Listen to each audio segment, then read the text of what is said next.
Hi everyone, I'm so excited today to have teacher Matt here, who is from the English Academy, to share with us how to learn English and improve your English effortlessly. So today we are going to share 3 tips each from each one of us so that you can be on the way to improving your English. Alright, teacher Matt, how are you today?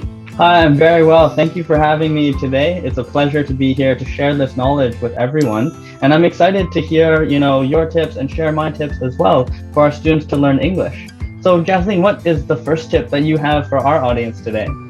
Okay, my first tip is, as a parenting strategist, I feel that as a parent, we have an important role, and that is to do your best to speak good standard English at home.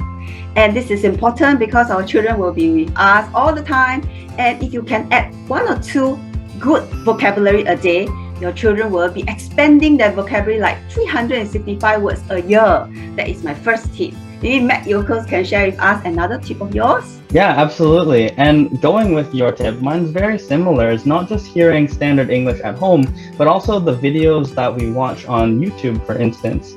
Some people might not be, visual learners and just read. They might also be, auditory learners. So when we listen to these videos, it gives them, an accelerated sense of learning also. Great. So, and our second tip? Okay, my second tip is use the things around you as a way to converse with your children. Like for example, if you're going out, you can go to a park, you can see some signages, some information that you can encourage your children to read together.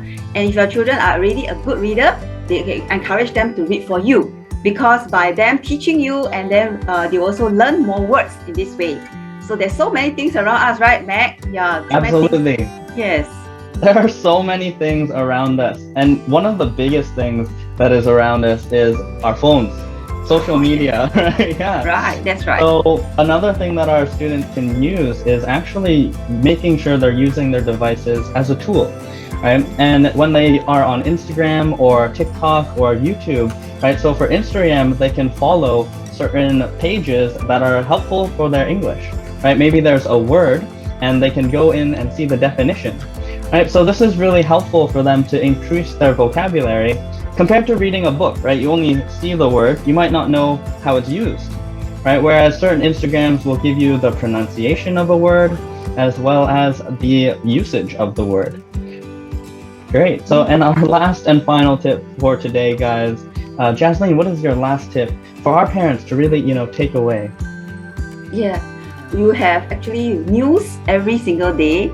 And I would think that it's encouragement that we will all stick together at least one of the days and in 1 week to actually listen to the news, because there will be also words flashing on the screen, and that is how we can all learn together as a family. Yeah, that's my last single easy tip. Okay. Yeah, that is very true. Now, when you're listening to the news, right, there's a lot of debate, right? There's a lot of perspectives. And it's good for our students as well in a more advanced way if they want to build their perspectives. And you can even have, a little debate club, right, where you ask your child to sit down with you and ask them for their opinions, right? So this is really helpful, not just for their speaking and oral communication, but also when it comes to writing essays eventually for argumentative pieces, right? Because then they're learning, right, how to craft their arguments and their opinions. So these are our 3 tips for today. It has been truly a pleasure. Thank you for having me here, Jasline. Yes, and all these tips like you mentioned later just now about talking to your children as well. It can be even your children is in teenage years, it's also a way for you to communicate. Yes. And also for you to get to them. Yeah, so it's especially the teenage years, right? Yes. Absolutely. And we listen to their views about the world around them, and that's how they feel that you are actually knowing what they think about. So for parents here, I think it's not only it's good for English, but it's also to actually expand their horizons and improve on their communication with you and your kid as well. Yeah, thanks Matt for telling us this wonderful tip. Thank you. I couldn't agree with you more. I appreciate you, Jasline. I appreciate you guys for listening to this video, and I look forward to seeing you all again. Yes, and now parents start doing something to help their children to improve their English. Right. Thank you, Matt. All right, guys. Thank you so much. Bye.